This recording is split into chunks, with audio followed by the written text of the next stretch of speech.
Lives are on the line. As Kathleen Cook mentioned, the president is holding firm with not much in the way of middle ground to move to, at least not in political terms. Practically and morally, the White House is approaching the question of discarding embryos from another direction, not using them for research, but making them available for adoption. With that, CNN's Dana Bash. Sure. I did get her apple. Maura and John Daniel call 19-month-old Catherine their miracle baby. After 5 wrenching years of in vitro fertilization, finally, Maura got pregnant. She was in New York for treatment on 9/11. The trauma took a toll. After that, we did get pregnant, and I was pregnant for 7 weeks, and then we lost the baby. Maura and John decided to adopt. Then Maura saw a story about something she'd never heard of.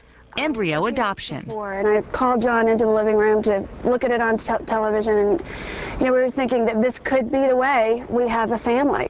The Daniels contacted Nightlight, a Christian fertility clinic in California that offers up for adoption other families' unused embryos.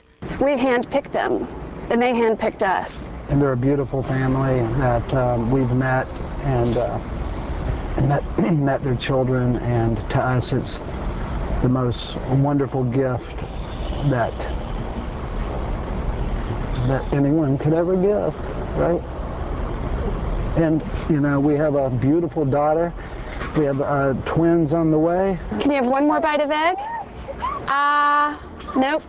Catherine is called a snowflake baby, one of only about 80 children in the country born from an adopted frozen embryo.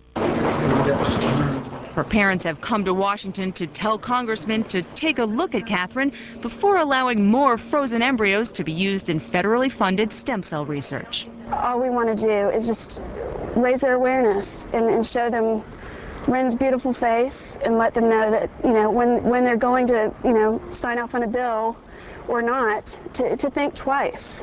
The Daniels were invited to the White House. They stood right behind the president. He called them an affirming alternative to using embryos for science. The children here today are reminders that every human life is a precious gift of matchless value. Like the president, the Daniels say they support current limits on stem cell research. John's father just died from Parkinson's disease. Continued research, stem cell research. We would be hypocrites to think it was wrong. The president calls stem cell research a culture of life issue, like abortion, not the Daniels. We are pro-choice, we are pro-science, so we're kind of unique, I think, in this situation, but we definitely are for these legislators making very informed decisions. But the fact remains, very few of the estimated 400,000 frozen embryos in the U.S. ever become viable fetuses. 4 embryos were transferred into Maura. Only Catherine survived. Maura says she understands why some people would want to give their embryos up for science, but that the gift of motherhood after so long pulled her into the political fray. She's definitely going to know her story and the beautiful way she came into this world. And I know it's overwhelming how much we love her.